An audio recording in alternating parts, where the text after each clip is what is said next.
Yes, Kenya. Tamu sana, yes. Rigathi Gachagua was at an interview today and is asking Kenyans to give them more time, to give them 3 months. Let's have a look at Rigathi Gachagua as quoted by the Star. Star, Gachagua, Kenya is broke. It will take 3 months to reduce cost of living. And then if you go through that story, it says, Deputy President Rigathi Gachagua now says they inherited a broke government with no cash at the treasury. Speaking in an interview with NTV, Gachagua disclosed that it will take about 2 to 3 months to get the country back on track. The situation is very bad. There is no money in the treasury, and the little that we are collecting goes to payment of salaries. He said, we need to do a lot to boost production. We must spend a lot of time and money on agriculture, and that is the way to go. And I can tell the people of Kenya, in another 2 to 3 months, they will start seeing things picking up. That's Rigathi Gachagua. Yes. In this video, I want us to dig deep, and I'll just explain why I strongly believe William Ruto Rigathi administration is on its deathbed. In case you are watching us for the very first time, subscribe, give this video a like. Yes. Rigathi is simply telling Kenyans that they will not be able to fulfill on their promises. The promises they made to Kenyans when they were campaigning. So the question begs again, if William Ruto and Rigathi Gachagua are not able to fulfill their campaign promises, can Kenyans trust them again that in the next 2 to 3 months, things are going to be better? Can Kenyans trust them again? Yes, that's the big question. Rigathi Gachagua and William Ruto have been in government for over 10 years. In fact, this is just a continuation of their stay in government. William Ruto was the deputy president, and I know he knew exactly what was happening in government. If the government was broke, Ruto knew that, Rigathi knew that. And with all that knowledge, they were telling Kenyans that immediately they were to be elected, they were going to lower the cost of living. They were promising Kenyans that. And they were making those promises with the full knowledge that the government was broke. So in a nutshell, William Ruto and Rigathi Gachagua cheated Kenyans. I think that's very clear. They deliberately lied to Kenyans that immediately they were sworn in, they were going to lower the cost of living. That shows clearly William Ruto does not pass leadership and integrity test. He fails that test. In my honest opinion, they are not fit to hold a public office. They have deliberately lied to Kenyans, and they have lied to Kenyans in broad daylight. That's one thing coming out clearly. They made promises which they knew they were not going to fulfill. Secondly, now that they have not fulfilled their promises, can Kenyans trust them again that in 2 to 3 months they will fulfill or keep the promises they are now promising Kenyans? The answer is a very big no. if they could not keep their campaign promises, they will not keep this one they are now giving, in that now they have the instruments of power. What can Kenyans do? I tend to believe that's the mentality in William Ruto Rigathi's head. What will they do? Because already a good number of elected leaders have changed come to their side.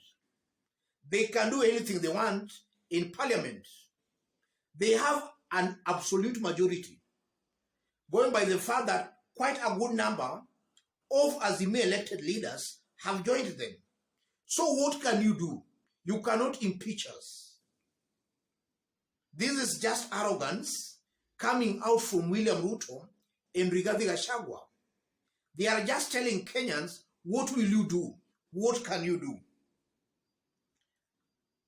It's a fact, after those 2 or 3 months, the story will still be the same.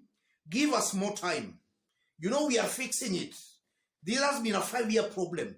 Give us more time. I'm very sure after the 3 months, they'll be asking for another 2 or 1 month or even 1 year or 2 years. That will be the trend. And that's exactly what I've been talking about in this forum. I've always maintained that any Kenyan who is still hoping for the situation to get better, that's a Kenyan living in a dreamland. Wake up from that dream. The situation after those 2 or 3 months are even going to get worse than they are currently. I'm saying that with a lot of confidence. After those 2 or 3 months, the situation will even be worse. Yes. So Kenyans should and must be prepared for that. And even before I conclude, some few days ago, Nandi Senator Samson Cherargei said that only 93 million Kenya shillings was left in the treasury. William Ruto is out of the country. He has traveled to the United States of America and to UK.